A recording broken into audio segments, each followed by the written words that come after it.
नमस्कार। आप सुन रहे हैं द बॉलीवुड रेडियो और मैं हूं आपके साथ आकाश। दोस्तों, आज के इस पॉडकास्ट में किस्सा राजेश खन्ना, मौसमी चटर्जी, तनुजा और फिल्म हम शक्ल का। राजेश खन्ना की एक ऐसी फिल्म जिसमें डबल रोल भी है और हीरोइन भी दो हैं। हालांकि ये वो दौर था जब राजेश खन्ना अपने करियर के पूरे शबाब पर थे और राजेश खन्ना का सिक्का इंडस्ट्री पर चल रहा था, लेकिन उनकी फिल्में वो असर नहीं छोड़ रही थी अब। लेकिन फिर भी उनकी मार्केट वैल्यू, उनका जादू लगातार बना हुआ था। और जो फिल्में आ भी रही थीं वो ऐसा नहीं था कि बॉक्स ऑफिस पर अच्छा प्रदर्शन नहीं कर रही थी या फिर कमाई अच्छी नहीं कर रही थी।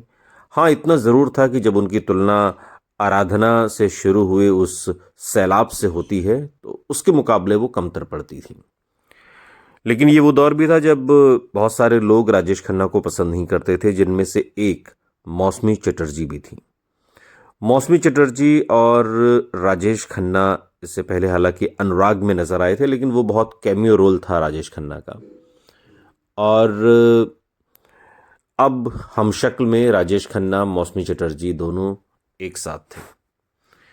और हम शक्ल जम्बूलिंगम द्वारा निर्देशित साल 1974 की हिंदी भाषा की फिल्म है। फिल्म में राजेश खन्ना, मौसमी चटर्जी, तनुजा लीड रोल में है। संगीत आर डी बर्मन का है, गीत आनंद बख्शी के। ये फिल्म 1970 की कन्नड़ फिल्म बालू बेला गिथु की रीमेक थी, जिसे तेलुगु में मंचिवाडू 1973 और फिर तमिल में उरुक्कू उझाई पवन 1976 के रूप में बनी। फिल्म के गाने बहुत लोकप्रिय रहे। किशोर कुमार, आशा भोसले का गाया हम तुम गमसम ये 1 साल से ज़्यादा समय तक चार्ट के नंबर 1 गाने की लिस्ट में शुमार रहा। और या फिर मोहम्मद रफ़ी और लता मंगेशकर का गाया गीत काहे को बुलाया, इसकी धुन को, इस गीत को सुनने के बाद दर्शकों में धार्मिक गीत के रूप में भी इसको बाद में इसको डेवलप किया गया। किशोर कुमार का गाया रास्ता देखे तेरा व्याकुल मन मेरा, इस गीत को अपने दिल के बहुत करीब मानते थे। और अगर उस समय के क्रिटिक्स की या जो समीक्षा की गई फिल्म की उनकी माने तो भारत के बॉक्स ऑफिस कलेक्शन में आर डी बर्मन के कुछ रमणीय रचनाओं के साथ वो सबसे आगे रहे और बॉक्स ऑफिस की स्थिति औसत हिट के रूप में इस फिल्म की दर्ज की गई, जिसका जिक्र हमने शुरुआत में किया। कहानी इसकी कुछ इस तरह से है कि राधा यानी मौसमी चटर्जी एक गरीब लड़की है और अपनी बीमार माँ के साथ रहती है। एक बार जब वो अपनी माँ के लिए दवा खरीदने बाहर जाती है तो एक गुंडा उसका अपमान करने की कोशिश करता है और उसके घर तक उसका पीछा करता है। लक्ष्मण यानी राजेश खन्ना, लक्ष्मण भी एक गरीब युवक है और संयोग से वो राधा से मिलता है और उसे गुंडे के चंगुल से बचाता है। मरती हुई बूढ़ी माँ के महिला के अनुरोध पर लक्ष्मण उसकी बेटी की देखभाल करने का वादा करता है। सागर एक गिरोह का सरगना है और वो युवा लड़कियों को अमीर आदमियों को ब्लैकमेल करने के लिए मजबूर करता है। जब गिरोह का सरगना एक युवा लड़की पर अपना कर्तव्य ठीक से न निभाने का आरोप लगा रहा था तो उसका मुखबिर उसे 2 अरब व्यापारियों राजेश खन्ना और असरानी के बारे में बताता है, जो एक बॉल रूम पार्टी में मौजूद होंगे। सागर अपने आदमी के साथ बॉल रूम पहुंचता है और वो अपने आदमी को रिवॉल्वर लेकर बैठने और 2 व्यापारियों पर नज़र रखने के लिए कहता है ताकि उसके असली इरादों का पता लगाया जा सके।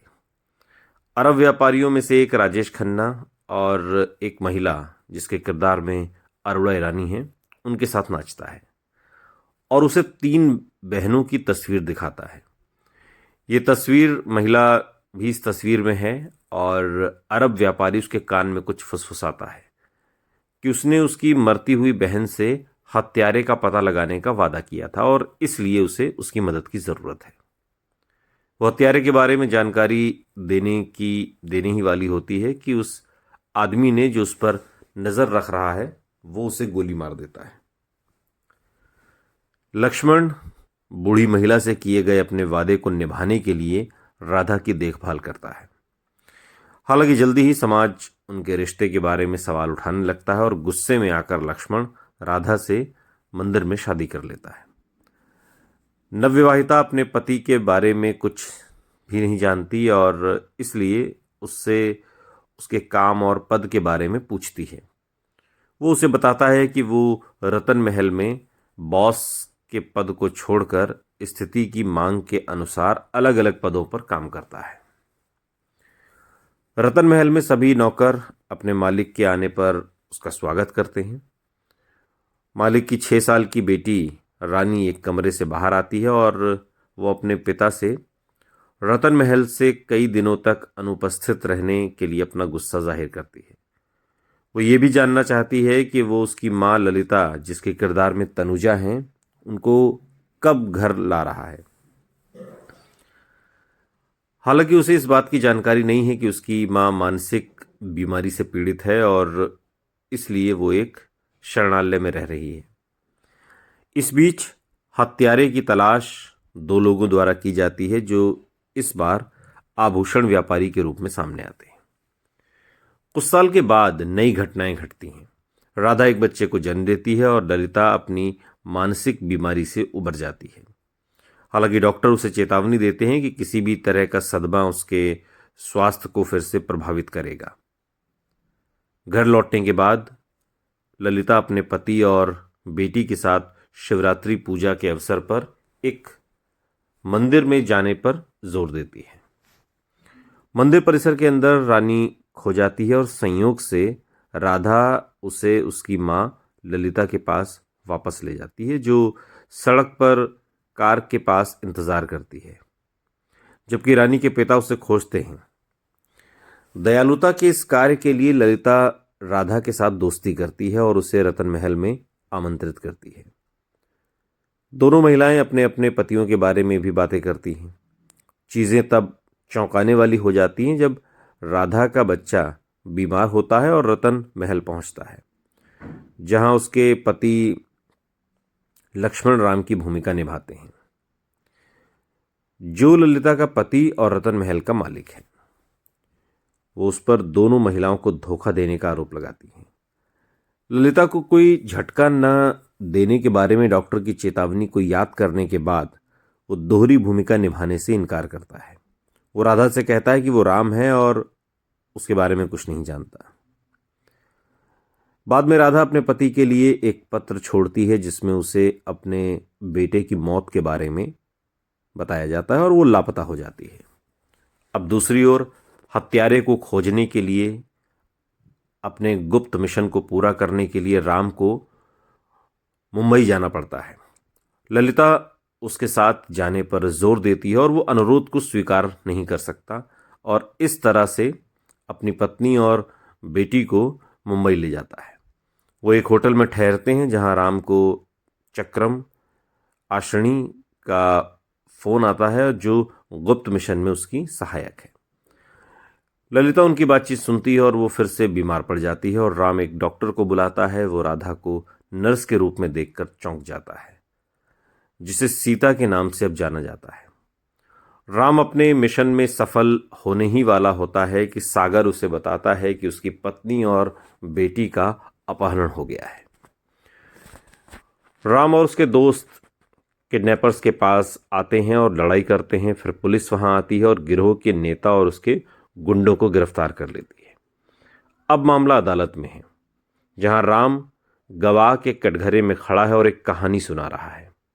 कहानी यह है कि राम और उसकी पत्नी ललिता अपनी नवजात बच्ची को घुमाने के लिए एक घुमक्कड़ गाड़ी में लेकर निकले थे और जब वो बच्ची से बात कर रहे थे तो घुमक्कड़ गाड़ी गलती से सड़क पर चली गई और राम जैसा दिखने वाला एक व्यक्ति बच्ची को बचा लेता है।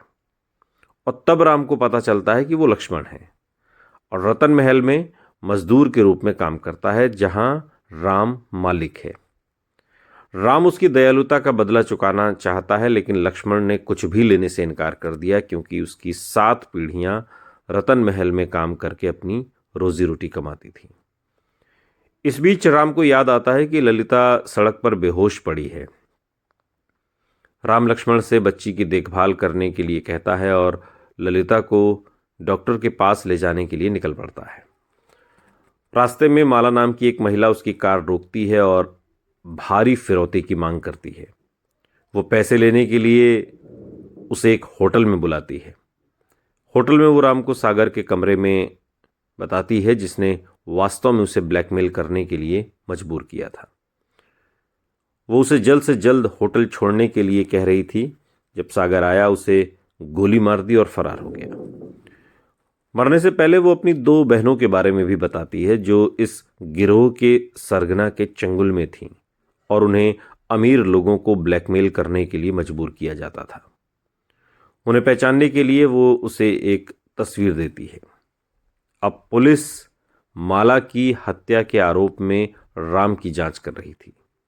राम लक्ष्मण से राम की भूमिका निभाने और रतन महल में बॉस बनकर रहने के लिए कहता है। वो लक्ष्मण को फोटो भी देता है और उसे हत्यारे की तलाश करने के लिए कहता है। लक्ष्मण ने वादा किया है कि वो नाम का आदान प्रदान के बारे में कभी किसी को नहीं बताएगा। राम की बात सुनने के बाद जज उसे रिहा कर देते हैं और अपराधी सागर को मौत की सजा सुनाई जाती है और अंत में राम और लक्ष्मण 2 भाइयों की तरह एक साथ रहने का फैसला करते हैं। ये पूरी कहानी है हमशक्ल की, जिसमें राम और लक्ष्मण की दोहरी भूमिका में राजेश खन्ना है, राधा के किरदार में मौसमी चटर्जी, ललिता के किरदार में तनुजा, अरोड़ा ईरानी ने विमला का किरदार निभाया है और चक्रम के किरदार में असरानी है। जगदीप कॉमेडियन बिहारी लाल के किरदार में है और डेविड न्यायाधीश के रूप में है और रमेश बहल सागर के किरदार में। फिल्म के गीत आनंद बख्शी ने लिखे हैं और सभी गीत सालों तक याद किए गए, गुनगुनाए गए, आज भी लोग सुनते हैं। काहे को बुलाया मुझे बलमा प्यार में नाम से, लता मंगेशकर मोहम्मद रफ़ी का गाया रास्ता देखे तेरा, या किशोर कुमार का एक तारा था, और हम तुम गुमसुम रात मिलन की किशोर कुमार का, या आशा भोसले का गाया मैं तुमको दूंगी सैया प्यार की निशानी, या देखो मुझे देखो, या उड़ती चिड़िया उड़ते उड़ते, ये आशा भोसले का गाया गाना। इस फिल्म के सभी गीत सुपर डुपर हिट रहे और सालों तक सुने गए। लेकिन वही, जैसा कि हमने पहले कहा, कि जो आराधना से तिलिस्म राजेश खन्ना ने उठाया था, वो हमशक्ल तक आते आते धीमा पड़ने लगा था। शायद इसलिए हमशक्ल की तुलना जब आराधना, 2 रास्ते, डोली, बंधन, अमर प्रेम, इन तमाम फिल्मों से की जाती है तो कमतर पड़ती है। लेकिन अगर आपने ये फिल्म देखी हो तो ये फिल्म आपको कैसी लगी, कमेंट बॉक्स में हमें ज़रूर बताइएगा। सुनते रहिए द बॉलीवुड रेडियो, सुनता है सारा इंडिया।